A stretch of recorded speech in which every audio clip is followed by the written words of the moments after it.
G'day, it's Jamie, and welcome to Where's My Yowie.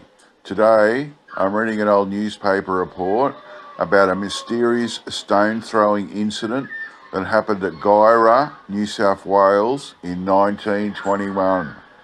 So we'll get into it.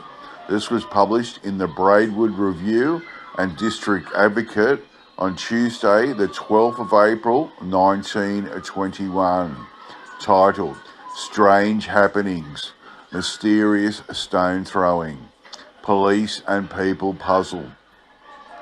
The whole town of Guyra, near Armidale, is in a ferment.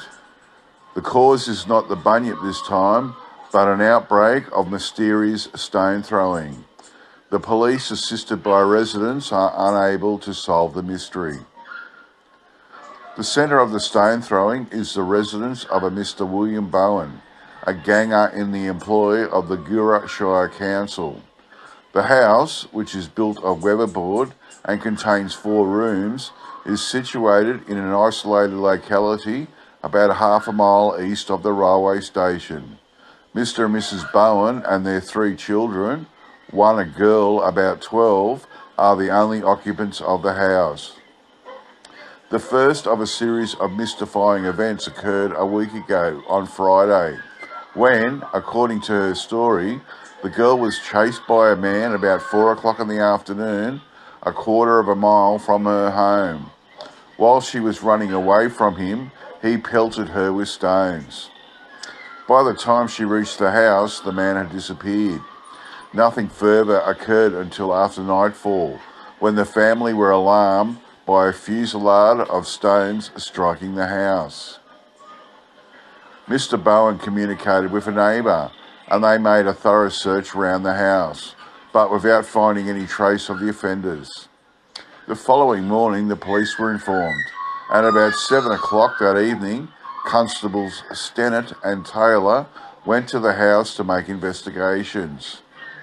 They had scarcely time to look around when one of the panes of a window was smashed, apparently by a small object, such as a pea rifle.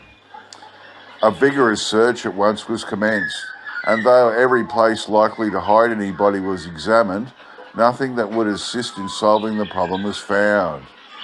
On the following night, the constables, reinforced by Sergeant Ridge and 4 civilians, placed themselves in a position around the house, making it practically impossible for anyone to approach without detection. After some time, the watchers heard stones thudding against the walls of the house. They closed in and searched, but without result. A similar vigil on the following night was also fruitless. Last Monday night, the party was augmented by 10 civilians, several being armed with guns. The men were placed round the house carefully, and so well were they placed that the leader declared that he was pretty well satisfied that no disturbance would occur that night.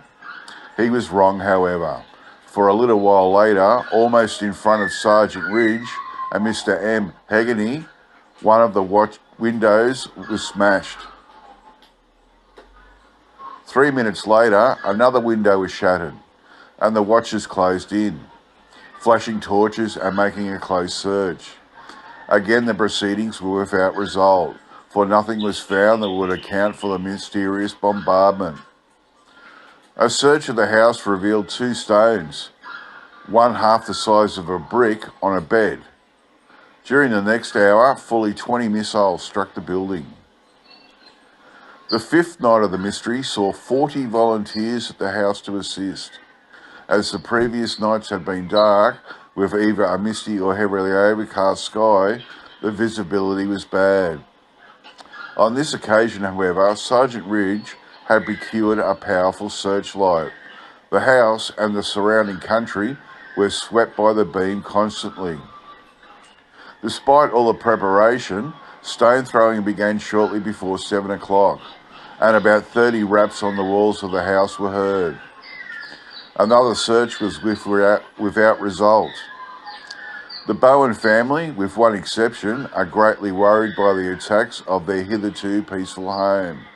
The exception is the daughter, who was chased in the first instance. She has been apparently undisturbed throughout and exhibits none of the signs of fear that are occasionally shown by other members of the family. A peculiar feature is that the missiles seem to be directed at the girl.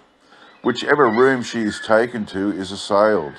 She has been carefully watched, thus opposing the theory that she is in some way responsible for some of the stone throwing or the rappings on the walls. Nothing daunted, the police continued work. They isolated the whole Bowen family in one room under guard, but the stone throwing continued. The girl, still quite unconcerned, was removed from the house on Thursday night, and over 50 civilians and police watched till morning. No stone throwing occurred while the girl was away, but when she was brought home on Friday afternoon, the attacks recommenced in broad daylight. A constable sat on the bed in the room beside the girl, and the stones fell on the bed. The police are still working the case, but their operations are hampered by having to search for an old woman who has strayed into the bush and has been missing for 2 days. The end. Well, this is a really interesting story. I have no idea what's doing this. Some people thought it was a ghost. Some people thought it was young kids and all that. But like, when you got 40 people plus around the house and the stones are getting thrown, surely they would have been able to find how it was doing. Because it's like, how far can you throw a stone, even if you had a catapult, like a slingshot? It's really interesting, and I reckon like the only creature that could do this is a yowie, but I'm not saying it's a yowie, but that's, to me, that's my only explanation.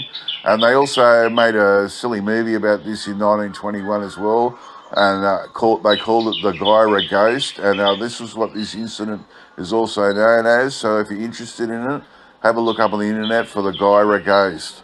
Okay, that's it for me. I'll get back to you all next time. Bye.